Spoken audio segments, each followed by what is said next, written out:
Great Moms Week with some tips for the tech-savvy mom. And hey, even dads, you know, I mean, kids are online almost constantly, which brings in a new challenge for this generation of parents. That's right. Here to tell us about an app that, an app that helps you monitor that activity is Tatania Jordan, Chief Parent Officer at Bark.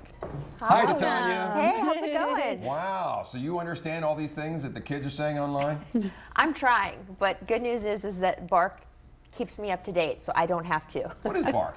So Bark is technology that keeps children safer online. We monitor 24/7, 365 for signs of sexting, cyberbullying, suicide, depression, and potential drug use, because it is happening, and it is happening to our teens and tweens.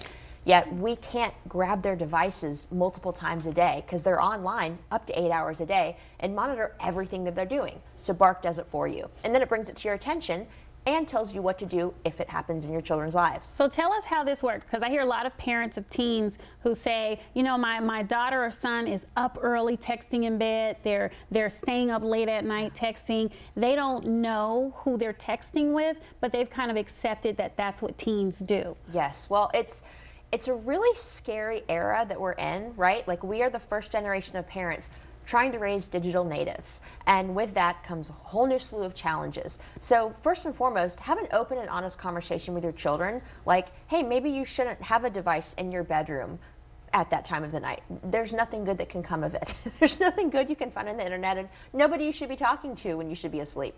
But beyond that, rely on technology that can keep your children safer online, and look for certain keywords or emojis or photos that should not be sent. Ever. But they change all the time. These kids are always, there's always something new. It's like, oh, this is the cool word. Shade is cool now. That'll be gone in a month and a half. It's That's like, so basic. Yeah, it's, whatever. But it changes. How do you keep up with that? Well, you can't. As parents, we can't unless we are on Google all the time or watching the latest, coolest shows. So our technology uses machine learning algorithm to monitor millions and millions of messages a day to see what people are talking about and how they're saying it. You know, if somebody says, "I hate you," well, they can be kidding because you just got a pair of shoes that they wanted, or they can be actually serious and cyberbullying. And our technology can tell the difference and then bring it to your attention if it actually is an instance of cyberbullying. Now, you mentioned that there are some emojis or things that kids Yes. are texting that are in code. Yes. What are those things? Can you give us some examples? Gosh, well, you know, I'm from Atlanta, Georgia, and we love that peach emoji, but it could also be the symbol for anatomy. I'll let you take a guess of what that would resemble. Wow. Yeah.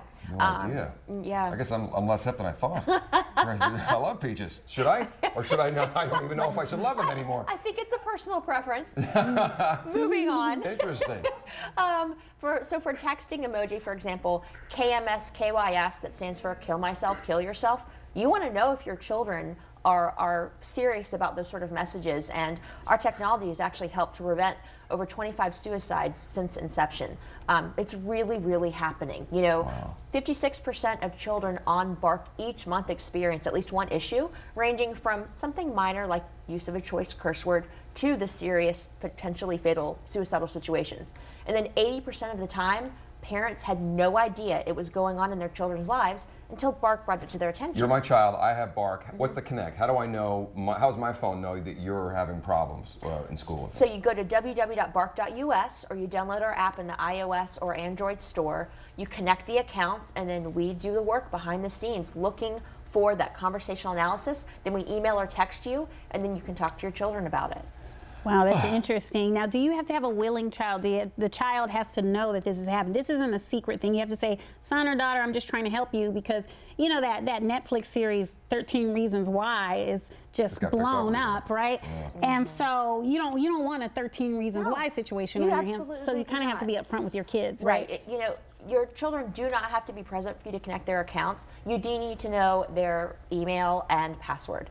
Hopefully, they are not keeping those things from you. Hopefully you already have access. Hopefully you're already having those discussions about their usage and where they are. And we think that you should talk to your children about it. Say, hey, I don't need to know everything you're doing. I just want to look out for the major serious things. Otherwise, you're on your own. You have your privacy, and you can grow up and make good decisions and be a responsible adult one day. And that conversation might go tough, but it's well worth having. Tatania, thank you so much, and keep on barking. Thank you. All right, good. Hey, for more information about keeping kids safe, we hope you join us tomorrow night for a Bring Our Kids Home special broadcast. WUSA 9's Leslie Foster is going to be joined by the founder of the National Center for Missing and Exploited Children, John Walsh.